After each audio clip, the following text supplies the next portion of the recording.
Hello সবাইকে, আসসালামু আলাইকুম। তো আজকে আমি একটু ছোটোখাটো আমার নিজের একটা ভিডিও বা ভয়েস নিয়ে আসলাম।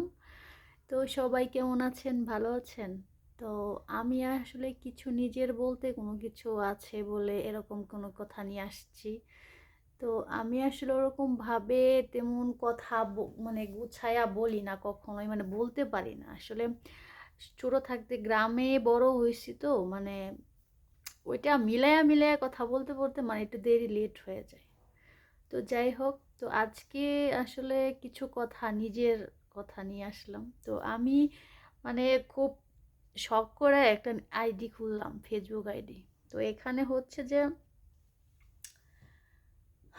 আমি আসলে কখনোই জানতাম না যে ফেসবুকে কোনো বাচ্চার বা বড়দের খালি গায়ের ছবি দেওয়া যাবে না। তো এখানে আমি আমার মেয়ের আর হচ্ছে বাগ্নির মেয়ের একটা ছবি দিছি। তো আসলে এটার জন্য আমার আইডিটা আপনার পলিসি ইস্যু চলে আসছে। তারপর আপনার কি বলে আইডি ফিউজ করে দিয়েছে।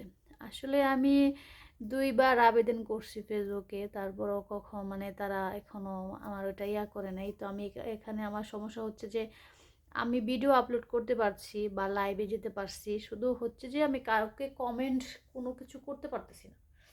সমস্যা হচ্ছে এখানে।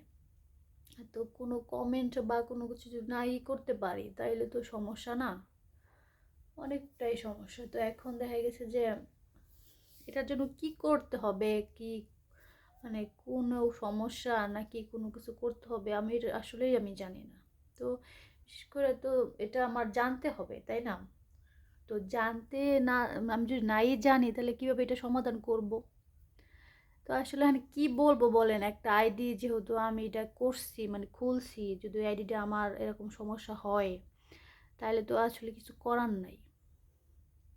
তো যাই হোক, আমি আসলে কি বলবো, আমার বলার মতন কোনো ভাষা নাই। তো আমি হচ্ছে যে সবসময় চেষ্টা করছি যে আপনাদের মাঝে ভিডিওগুলা আপলোড করার বা সবসময় ভালো ভালো ভিডিও দেওয়ার চেষ্টা করছি। আমি জানি না কেন আমার সাথে এটা হইলো। তো সবাই আমাকে একটু সাপোর্ট বা বেশি বেশি কমেন্ট বা যাই হোক, আমার আইডিটা যেন সবসময় মানে আগের মতন ফিরে আসে, এটাই সবার কাছে একটু অনুরোধ যে আমার একটু বেশি বেশি ভালোবাসাটা দিবেন প্লিজ।